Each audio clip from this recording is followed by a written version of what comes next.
Good morning students. हम लोग हिंदी व्याकरण में समास का अध्ययन कर रहे थे। बच्चों, समास किसे कहते हैं? समास दो या दो से अधिक पदों के मेल से नए शब्द बनाने की प्रक्रिया को समास कहते हैं। दो या दो से अधिक पदों के मेल से नए शब्द बनाने की प्रक्रिया को समास कहते हैं। समास विग्रह में क्या होता है? विभक्ति चिन्ह के साथ समास विग्रह आता है और समस्त पद बनाने में विभक्ति चिन्ह का लोप हो जाता है। समास के 6 भेद होते हैं। पहला है तत्पुरुष समास, फिर है तत्पुरुष समास, बहुव्रीहि समास, अव्ययीभाव समास, कर्मधारय समास, द्वंद्व समास, द्विगु समास।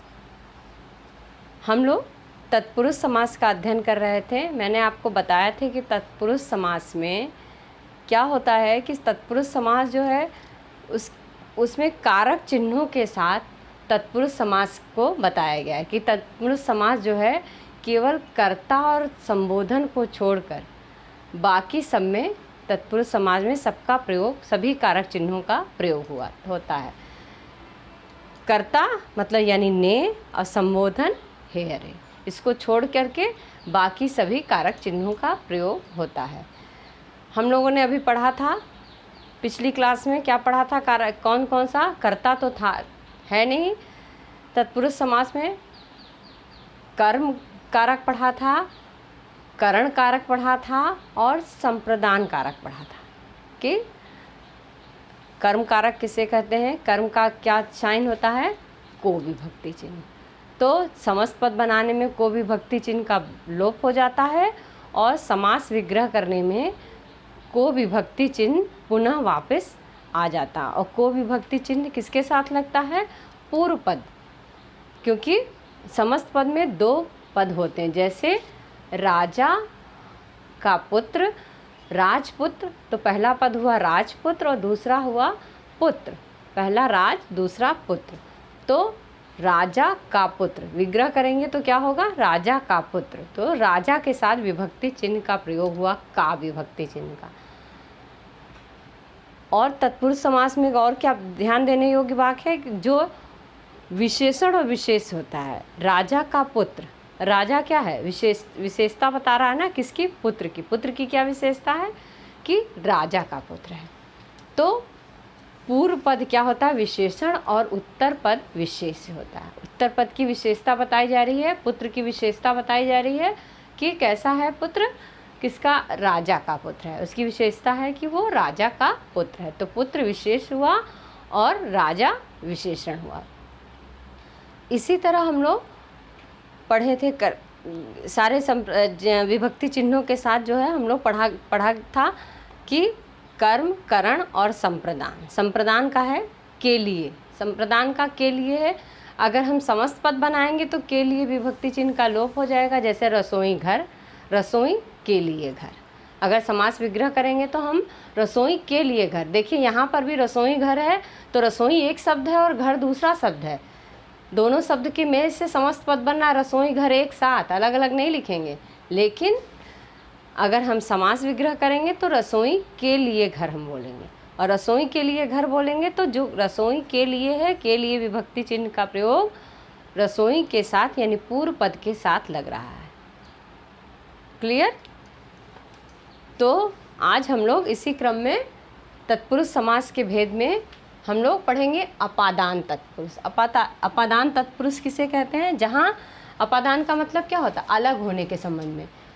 करण का भी देखिए से, अपादान का भी से होता है और करण का भी से होता है, लेकिन दोनों में फ़र्क क्या है कि वहाँ पर से या के द्वारा जो भी है वो साधन के रूप में प्रयोग होता है और यहाँ अपादान कारक में से जो है अलग होने का भाव। हम लोगों ने पढ़ा था कि करण में साधन के रूप में कैसे पढ़ा था?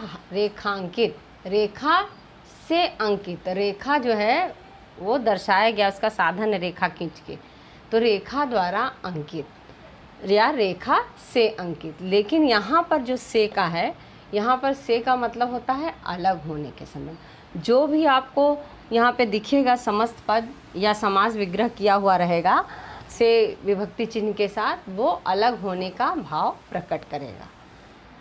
बच्चों एग्ज़ाम में अगर आएगा समस्त पद या समास विग्रह तो आप सबसे पहले देखेंगे कि कहाँ कारक चिन्ह का प्रयोग हुआ है। अगर विग्रह करने में कारक चिन्ह का प्रयोग हुआ है तो वो क्या होगा, वो तत्पुरुष समास होगा। देखिए हम लोग अपादान तत्पुरुष को देखते हैं।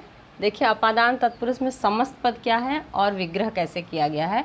पहला समस्त पद है जीवन मुक्त। मुक्त जीवन से मुक्ति पा जाना यानी जीवन से अलग हो जाना, ठीक है। तो जीवन से मुक्त, इसका समास विग्रह है जीवन से मुक्त। भय भीत, भय से भीत, भय से। रोग मुक्त, रोग से मुक्त। पथ भ्रष्ट, पथ जो अपना मार्ग है उससे भ्रष्ट हो जाना, अलग हो जाना, दूसरे मार्ग पर चल जाना, पथ से भ्रष्ट हो जाना। जन्मान, जन्म से जो अंधा है, जन्मान, जन्म से ही उसकी आंखें नहीं हैं। धनहीन, धन से हीन, जिसके पास धन की कमी हो, धन ना हो, धन से दूर हो, समझ में आया, तो धनहीन। धर्म भ्रष्ट, धर्म से जो भ्रष्ट हो, धर्म का मार्ग ना करके उससे दूर दूसरे मार्ग पर हो, तो धर्म भ्रष्ट। आशा तीत, आशा तीत मतलब अतीत से है, आशा से परे, आशा तीत। राजद्रोह, जो राज से द्रोह करता है, विद्रोह, द्रोह मतलब विद्रोह, तो उसे राजद्रोह कहते हैं। ऋण मुक्त, जो ऋण से मुक्त हो जाता है, ऋण था, ऋण से हम अलग हो गए, मुक्त हो गए, दूर हो गए, तो ऋण मेरे पास नहीं है, तो ऋण से मुक्त। दायित्व मुक्त, दायित्व से मुक्त। घर निकाला, जो घर से निकाल दिया, घर से निकाल दिया यानी अलग हो गया। प्रदूषण रहित, प्रदूषण से रहित, यानी वहाँ प्रदूषण नहीं है, प्रदूषण से दूर है। तो देखिए बच्चों, यहाँ पे हम लोग जितना भी देखे हैं समस्त पद या समास विग्रह करके, जो सब नए समास विग्रह करके बनाए गए हैं, तो उसमें सारे में देखा गया है कि अलग होने का भाव प्रकट हो रहा है। इससे हम ये जान गए कि ये जो है तत्पुरुष समास के भेद में अपादान तत्पुरुष है, क्योंकि इसमें अलग होने का भाव प्रकट कर रहा है। ध्यान से देखिएगा। और बच्चों, सारे जितने तत्पुरुष समास या जितने भी समास के भेद बता रही हूँ, कम से कम उनके नाम लिख के 10-10 उदाहरण आपको अपनी कॉपी में लिखना है और प्रयास करना है खुद से अभ्यास करने का, समझने का। फिर से देखेंगे एक बार समस्त पद। समस्त पद देखिए क्या है, बताई हूँ ना कि समस्त पद और विग्रह करने पर कारक चिन्ह के पूर्व पद के साथ कारक चिन्ह लग जाता है, और यहाँ पर कारक चिन्ह का समस्त पद में लोप होता है। पूर्व पद यानी जीवन मुक्त, ठीक है। तो यहाँ पर जीवन क्या है, विशेषण है, और मुक्त क्या है, विशेष। कैसे मुक्त हो, मुक्त होने की विशेषता क्या बता रही है कि जीवन से मुक्त हो। तो जीवन से मुक्त, यहाँ विग्रह करने पर प्रथम पूर्व पद के साथ, पहला पद जो है उसके साथ कारक चिन्ह का प्रयोग हो गया। यहाँ पर भयभीत में भी देखिए, भय से भीत, भय के साथ कारक चिन्ह का प्रयोग हुआ है। रोग मुक्त, रोग से मुक्त। मुक्त होने की विशेषता क्या है कि रोग से मुक्त। मुक्त। पथ भ्रष्ट, पथ से भ्रष्ट। जन्मान, जन्म से अंधा। देखिए पूर्व पद के साथ कारक चिन्हों का प्रयोग हुआ है। धनहीन, धन से हीन। धर्म भ्रष्ट, धर्म से भ्रष्ट। उसी तरह इधर भी आशातीत, आशा, आशा से परे। राजद्रोह, राज से द्रोह। ऋण मुक्त, ऋण से मुक्त। दायित्व मुक्त, दायित्व से मुक्त। घर निकाला, घर से निकाला। प्रदूषण रहित, प्रदूषण से रहित। देखिए घर से निकाला, घर पूर्व पद है और निकाला क्या है, उत्तर पद यानी दूसरा पद।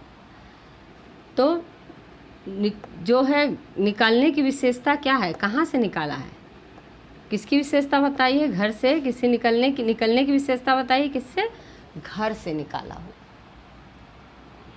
तो बच्चों हम लोग ये देखें कि किस प्रकार समस्त पद से समास विग्रह कारक चिन्ह लगाकर किया गया और पुनः उसको समस्त पद में लाने कारक चिन्ह का लोप कर के अगर हम लोग पुनः उसी स्थिति में लाते हैं उसे हम समस्त पद कहते हैं। तो यहाँ पर देखिए कारक चिन्ह नहीं है, साथ में पूर्व पद है और उत्तर पद है। पूर्व पद, उत्तर पद। पूर्व पद मतलब पहला पद, उत्तर पद ध्यान दीजिएगा, उत्तर पद मतलब दूसरा पद। पूर्व पद यानी प्रथम पद, पूर्व पद एक होता है, एक ही को कहते हैं, और उत्तर पद और दूसरा पद एक होता है। इसमें कंफ्यूज नहीं होना है कि उत्तर पद क्या हो गया, उत्तर पद और दूसरा पद का मतलब एक ही होता है।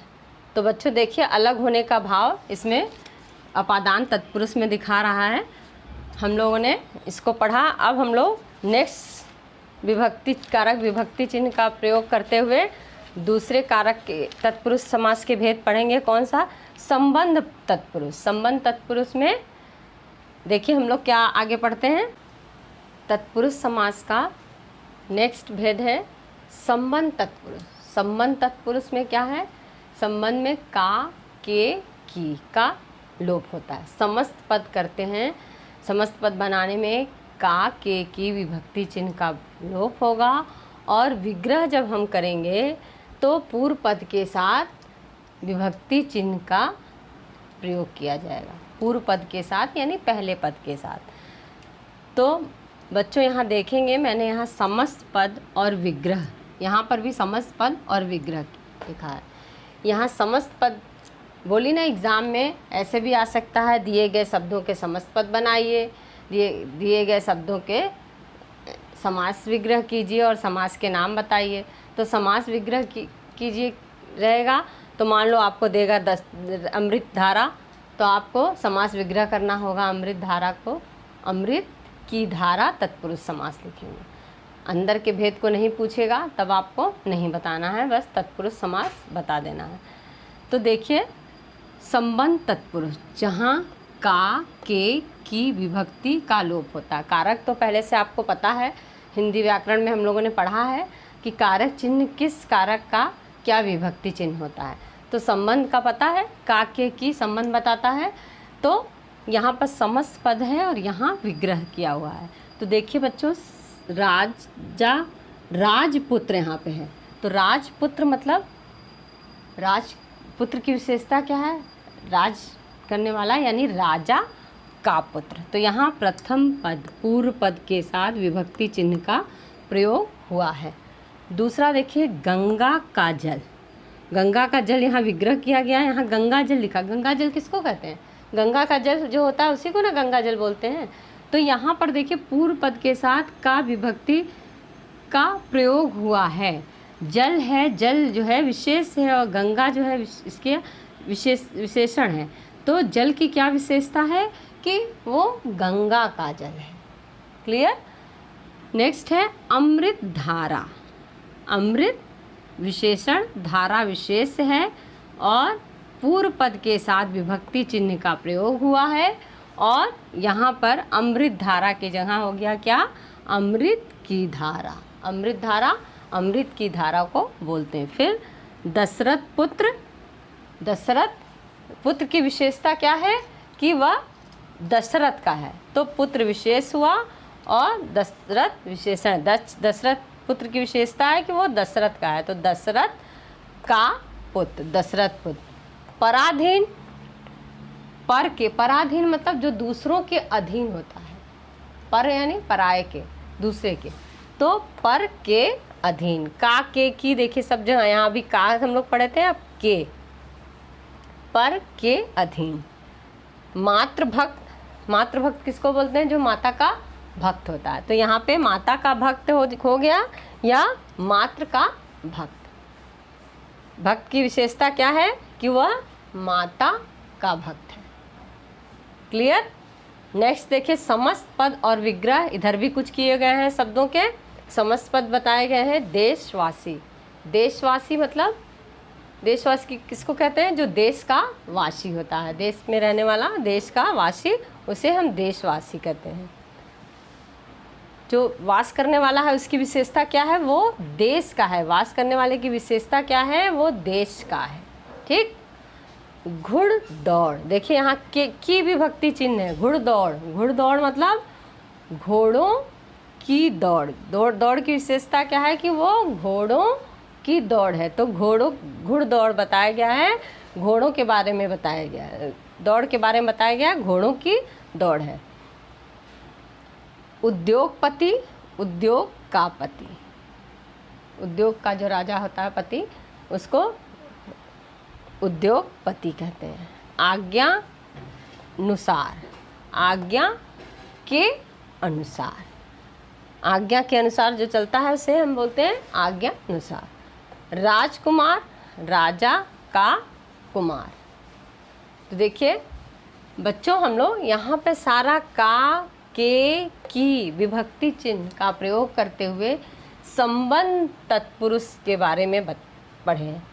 संबंध तत्पुरुष किसे कहते हैं? जहाँ का, के, की विभक्ति चिन्ह का जो है लोप होता है। समस्त पद में विग्रह करने पर विभक्ति चिन्ह पूर्व पद के साथ प्रयोग करके सामने आ जाता है, उसका अर्थ स्पष्ट कर देता है। तो दो या दो से अधिक पदों के मेल से नए शब्द बनाने की प्रक्रिया को हम क्या बोलते हैं? समास बोलते हैं। तो यहाँ देखिए अलग अलग है, पर अमृत अलग, धारा अलग। अमृत का अर्थ होता है अलग और धारा अलग, लेकिन अमृत की धारा मिलके अमृत की धारा हो गया। तो यहाँ पर हम लोग सारे संबंध तत्पुरुष में समस्त पद को देखें और समस्त पद के साथ हम लोग उसका विग्रह किए। बच्चों, अब हम लोग तत्पुरुष समास के नेक्स्ट भेद को पढ़ेंगे। अधिकरण तत्पुरुष का क्या होता है? में और पर विभक्ति चिन्ह होता है। में पर विभक्ति चिन्ह होता है, उसमें समस्त पद में देखिए गृह प्रवेश शब्द दिया हुआ है। गृह प्रवेश, गृह प्रवेश का मतलब क्या होता है? में। पहले मैं इस साइड देखिए में विभक्ति चिन्ह के साथ आपको विग्रह करके बताई हूँ। देखिए गृह प्रवेश, गृह में विभक्ति चिन्ह, में, गृह में प्रवेश। गृह के साथ पूर्व पद में विभक्ति चिन्ह का प्रयोग हुआ है। दूसरा शब्द है सिर। सिर का मतलब सिर दर्द, सिर में दर्द। सिर दर्द का मतलब होगा सिर में दर्द। इसमें में विभक्ति चिन्ह का प्रयोग है। सिर दर्द का जो समास विग्रह करेंगे तो सिर में दर्द। दानवीर, दान में वीर। पूर्व पद है दान, दान के साथ में विभक्ति चिन्ह का प्रयोग हुआ है। ध्यान मग्न, ध्यान में मग्न। पुरुषोत्तम, पुरुषों में उत्तम। पुरुषों में जो उत्तम होते हैं उनको क्या बोलते हैं? पुरुषोत्तम। पुरुषों में उत्तम, तो पुरुषोत्तम। नेक्स्ट है देखिए यहाँ पर विभक्ति चिन्ह का पर। आप पर बीती, आप पर बीती, आप बीती लोग बोलते नहीं, आप बीती सुना रहे हैं या आप बीती बता रहे हैं, यानी आप अपने स्वयं पर जो बीती हो, आप पर बीती। रथारूढ़, रथ पर आरूढ़ हो यानी चढ़ा हुआ। घुड़सवार, घोड़े पर सवार, घुड़सवार घोड़े पर सवार। आत्मविश्वास, आत्म पर विश्वास। आत्मविश्वास मतलब आत्म पर विश्वास। बच्चों, ये हम लोग अधिकरण तत्पुरुष समास के बारे में पढ़ें कि किस प्रकार समस्त पद से समास विग्रह करते हैं और पुनः कैसे हम समस्त पद बनाते हैं। बच्चों, जितना अभ्यास हम करेंगे उतना ही हमारा अच्छे से तैयार होगा। मैंने आपको 8, 10, 15 उदाहरण के साथ ही समझाया है तत्पुरुष समास के सभी भेदों को, लेकिन आप घर पे इसका अभ्यास करेंगे। जितना प्रैक्टिस करेंगे उतना ही आपको तैयार होगा और रट जाएगा कि तत्पुरुष समास क्या है। तत्पुरुष समास में सभी कारक के चिन्हों के साथ किस तरह प्रयोग किया जाता है और किस समस्त पद का क्या विग्रह होगा, ये एकदम रट जाएगा। और पहले आप लोग सारे जो समास की परिभाषा तो लर्न करेंगे ही, साथ में समास के भेदों की परिभाषा एवं उसकी पहचान क्या है। जैसे मैंने तत्पुरुष समास के बारे में बताया कि इसकी पहचान क्या है, इसमें उत्तर पद प्रधान होता है या विशेषण विशेष होता है, या तत्पुरुष समास में कारक जो है, कारक चिन्हों का प्रयोग होता है, सभी कारक चिन्हों के साथ नहीं, कर्ता और संबोधन को छोड़कर बाकी कारक चिन्हों का प्रयोग तत्पुरुष समास में होता है। और ये सारी जो परिभाषा के साथ साथ ये पहचान के लिए जो बातें बताई हैं, इनको ध्यान में रख के अगर आप पढ़ेंगे तो आपको अच्छे से तैयार हो जाएगा और कभी डाउट नहीं रहेगा। आप तत्पुरुष समास पहचान जाएंगे कि तत्पुरुष समास क्या है। तो बच्चों, आज हम लोग समास का पहला भेद तत्पुरुष समास पढ़ें। तत्पुरुष समास क्या होता है और इसके कितने भेद होते हैं। इसके 6 भेद होते हैं, कारक के 8 भेद होते हैं, लेकिन बोली ना कर्ता और संबोधन नहीं होता, तो तत्पुरुष समास के 6 भेद को हम लोग पढ़े हैं। कर्म, करण, संप्रदान, अपादान, संबंध, अधिकरण। ठीक, आप लोग इसको घर पे पढ़ेंगे और सभी समास के कम से कम 10 उदाहरण कॉपी में लिखेंगे। क्लियर? नेक्स्ट क्लास में हम लोग समास के अगले भेद को पढ़ेंगे। बच्चों, आप लोग अच्छे से घर पे पढ़ाई करिएगा। धन्यवाद।